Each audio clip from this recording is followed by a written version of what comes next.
Hey guys, welcome to Smack Talk. I'm your host Michael, and today we're going to be looking at two major news from WWE.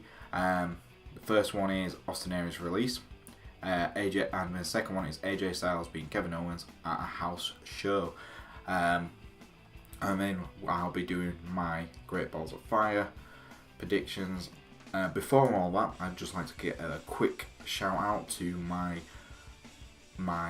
one of my best friends, one of my co-hosts on the show, Jay. Happy birthday, man. I hope you have a great day. I'll see you soon. We'll have a great time. We'll hang out. So, the first thing I want to talk about is Austin Aries' release from WWE. Statement pretty much says WWE has come to terms on the release of WWE superstar Austin Aries. WWE wishes Aries all the best in his future endeavors.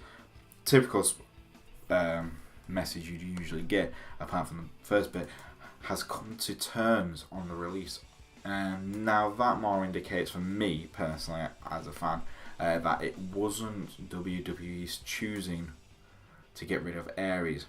I think this is more of Austin Aries wanting to leave the company. Now, why would he want to leave right now, as seeing as he's the second biggest name? I think him and Neville are the two big names in the division he's been put in. But why would he want that? And now, I was thinking about this and I was talking to some friends, and I think the reason is he doesn't want to be a cruiserweight wrestler. I think he wanted to be on the main roster properly. And it does feel like the cruiserweights are properly represented. Apart from Neville. Neville's the only one who feels like he could either go on the main show, take on the main guys and be fine. With everyone else, it just feels like, they're small, we'll just make them fight each other. And that's okay, but it's with a guy like Austin Aries, who is a big name, who is a big name in the indie scene, going to WWE, he had such a great following in NXT. He had a good run in NXT before his injury. Then he came onto the main roster as a commentator for 205. Made his debut, took on Neville. Never really beat Neville. I think it is hard when Neville's doing probably the best promo work, best in-ring work he's done in a long time since his NXT time at the company.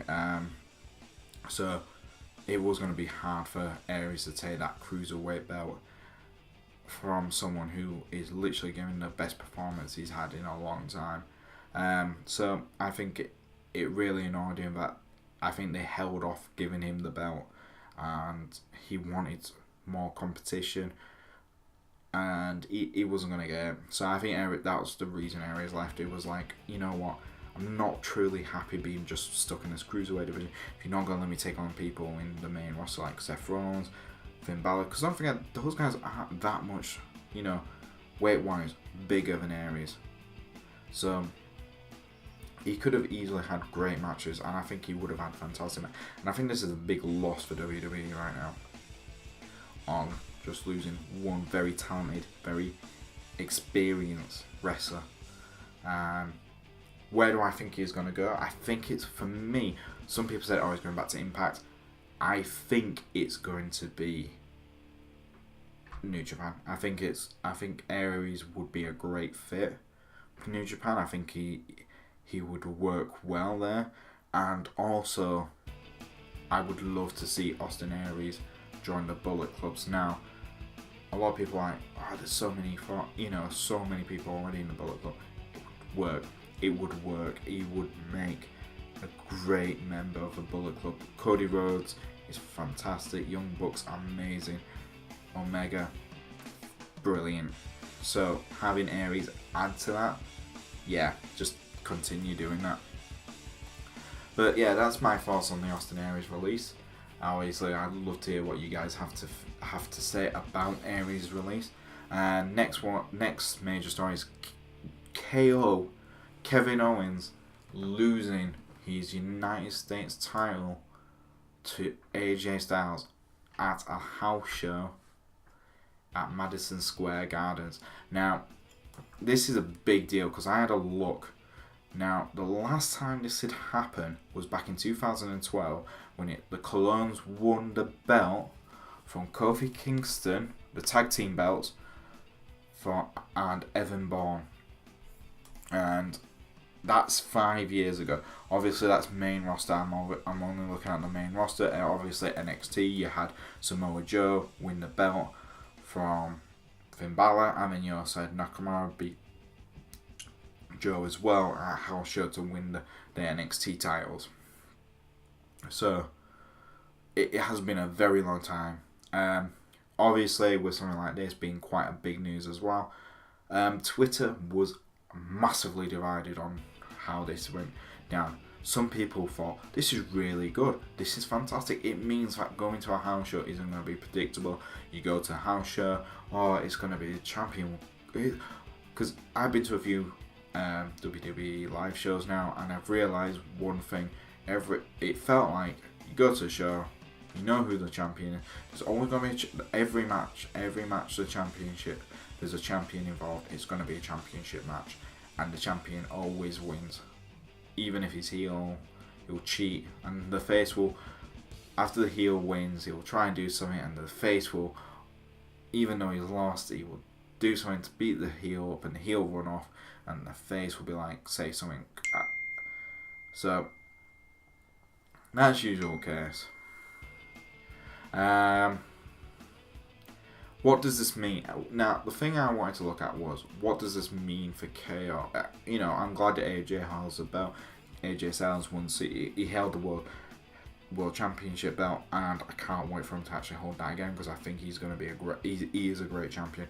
But right now, giving him the US belt is brilliant. It's, after KO, he's probably the second choice on to that for the fans. But what does this mean for KO? Now, again, having a look on Twitter, it's very divided. Very, very divided on this one. It's either wellness policy, and that's the one I don't believe will be the case, or injury. Now, the reason people are talking about that, now, if KO had lost the belt on a pay-per-view or on SmackDown Live, the fans would be like, it's part of a story. It's gonna continue a story in some way, and that's him. But with this being a house show, no one saw it coming. It either means he's either affected the wellness policy in some way, or it's injury. And I can't see Kevin Owens doing that. So that's least likely, and I think it's gonna be injury. And the reason I think that as well is because only on Tuesday they announced that at Battleground it was gonna be KO versus AJ for the belt. Now, obviously, they can turn that around and have KO take on AJ now as champion at Battleground. But we've had such a good build-up of KO being the champion, not wanting AJ to win the belt, and now that it's happened at a house show, it just doesn't make sense that it's been flipped so easily. Now, what will happen at pay-per-view is, if this is the case, now I think this is going to be the case. Now, first thing I want to talk about what happens on Tuesday SmackDown before what happens at Battleground.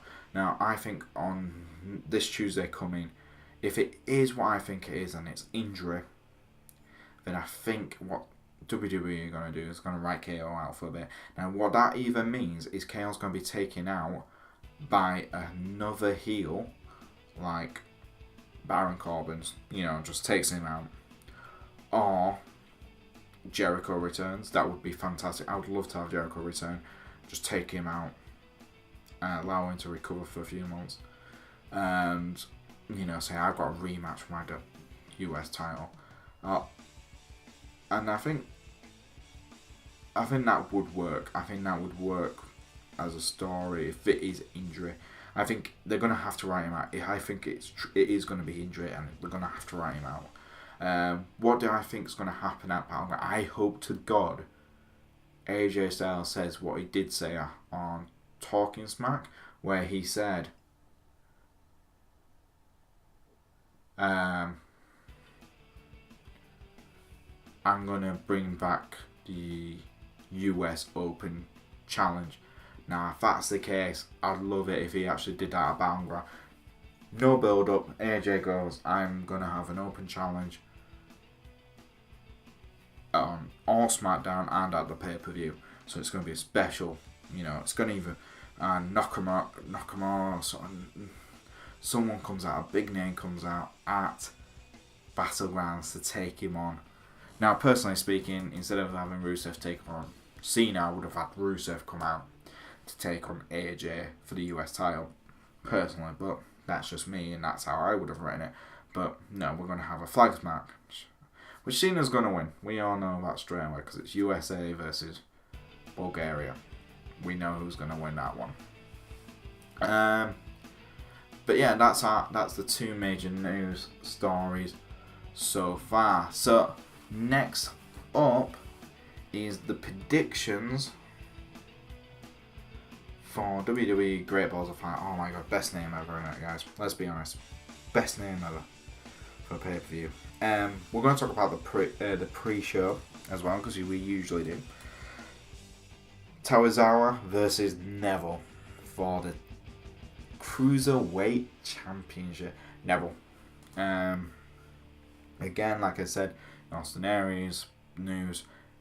Neville's doing the best work he's done all a long time, and I think WWE do see him as a legitimate champion right now in that division. Then we've got Alexa Bliss take on Sasha Banks for the WWE Raw Women's title. I'm gonna go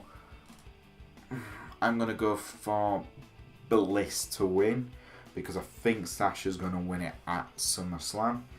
Then we've got Roman Reigns versus Braun Strowman and an ambulance match. I'm going Braun.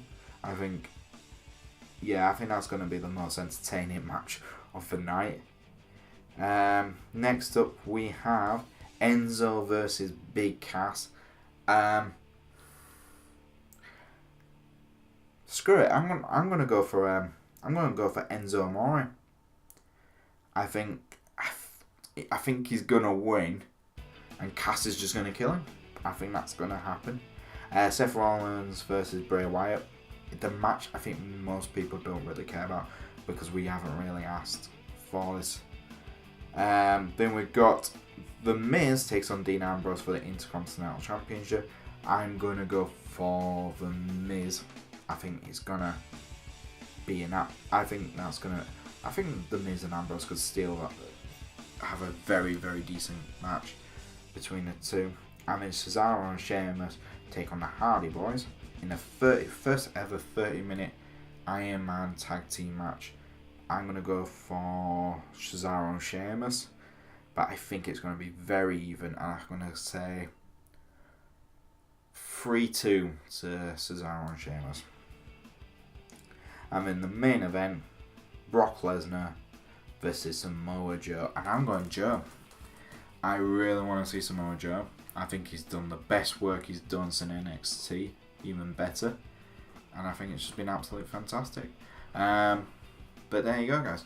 That's my predictions for Great Balls of Fire. I hope you have a great time. Enjoy the pay-per-view. And you'll see me next time on Smack Talk. Have a great weekend and enjoy Great Balls of Fire. If you do like our videos, don't forget to like, subscribe, and follow me on Twitter at Boise88. Bye!